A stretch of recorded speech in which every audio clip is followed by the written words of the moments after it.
Aller chercher les ressentis des utilisateurs pour cultiver l'attractivité de son offre.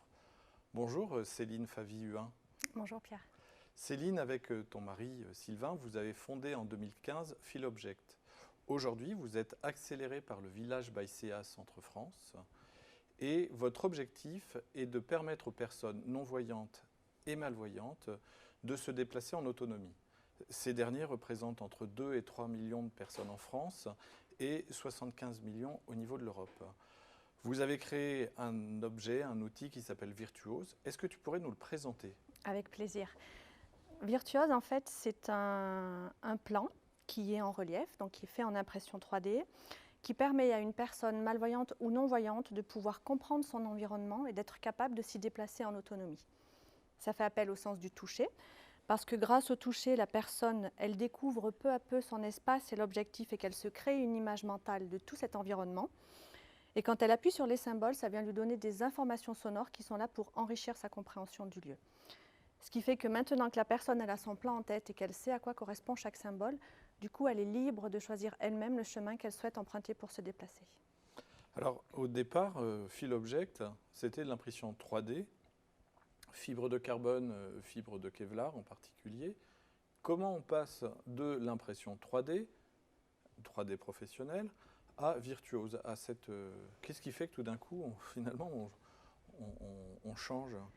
Alors, l'historique de Philobject, c'est vrai qu'on avait souhaité se spécialiser sur l'impression 3D professionnelle en faisant de la sous-traitance pour le secteur industriel.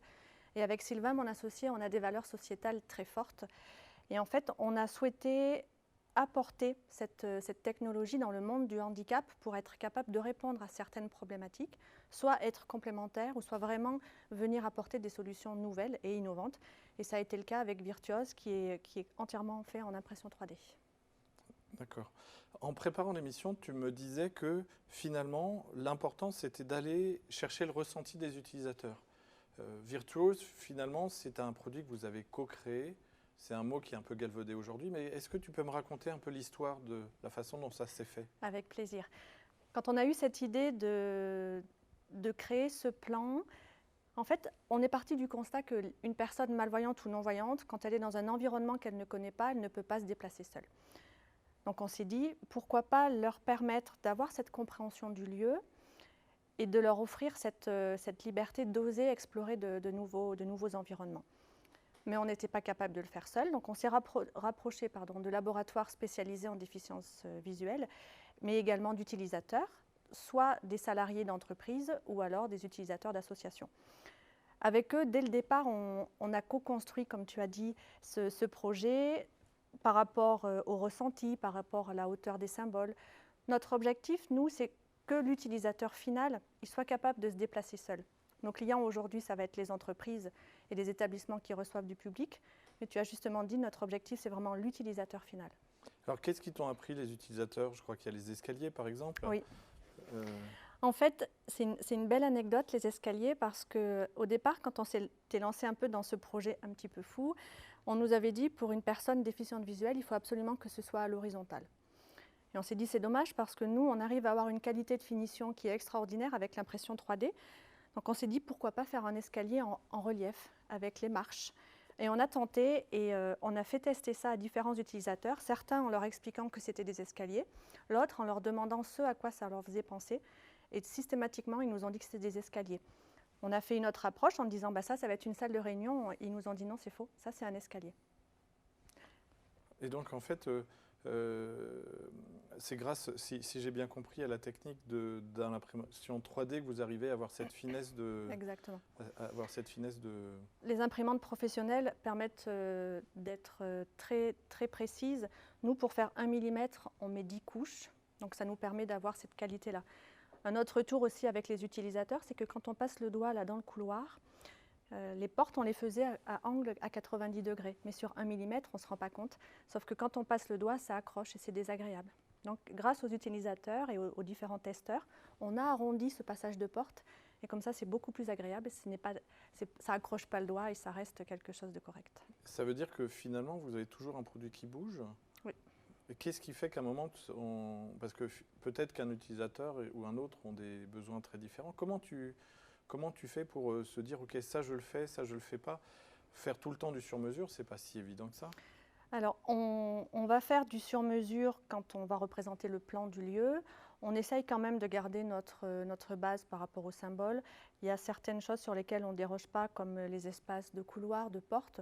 Et par contre, au fur et à mesure qu'on va rencontrer les utilisateurs sur place, ils vont nous partager l'expérience qu'ils vivent sur le lieu en nous disant, ben voilà, nous, ici, ce qui est problématique, ça va être qu'il y a une petite pente et on ne peut pas le savoir à l'avance. Donc nous, on va rajouter cette information-là dans l'information sonore et c'est comme ça en fait qu'on le fait enrichir. On ne va pas modifier le plan en lui-même, mais ça va être dans l'information sonore qu'on va vraiment venir répondre aux besoins de l'utilisateur. Et quand on a des bâtiments très très grands, comment ça se passe? Alors c'est le cas Avec plusieurs étages par oui. exemple. C'est le cas d'un de nos clients, Orano, quand il a déménagé son siège social. Il est passé dans un nouveau bâtiment qui faisait 24 000 m², ça représentait 28 plans. Et pour l'utilisateur, donc le salarié qui lui est aveugle, Mathieu, c'était très compliqué pour lui parce que même si on a un autocollant à l'arrière qui explique de quel lieu il s'agit, puis si on a cette information sonore, il m'a dit, moi étant aveugle et avec ma malchance, je suis sûre que le plan que je vais chercher, ça va être le 27e. Donc avec lui, on a eu l'idée de mettre un nombre de points qui correspond à chaque étage. Par exemple, le 5e étage, c'est 5 points. Et comme ça, quand il est avec sa sacoche de transport, il touche les 5 points et il sait que c'est le bon étage qu'il recherche. D'accord. Finalement, dans la création de Virtuose, vous avez beaucoup été chercher l'interactivité avec les utilisateurs. Oui. Est-ce que tu aurais un conseil à donner aux dirigeants de PME par rapport à cette méthode ou cette démarche que tu as apprise? Ce que je pourrais leur conseiller, et ce que je vais dire, c'est enrichi de tous les retours des utilisateurs, c'est que ce n'est pas parce qu'une personne qui est en situation de handicap ne se plaint pas qu'elle n'a pas un besoin. Donc il faut absolument être à l'écoute, essayer de provoquer cette écoute-là et d'aller même beaucoup plus loin. Là, il va y avoir bientôt la journée mondiale de la sécurité et le bien-être au travail. Donc c'est l'occasion pour les dirigeants justement d'essayer d'aller un peu plus loin et de comprendre les vrais besoins des utilisateurs. Merci Céline de nous avoir présenté Virtuose, la façon dont vous avez avancé pour le concevoir. Et puis moi j'ai quand même un coup de cœur pour Virtuose parce que je sais aussi l'engagement et le cœur que tu mets dans ce produit, mais aussi à l'égard des personnes que tu accompagnes. Merci Céline. Merci Pierre.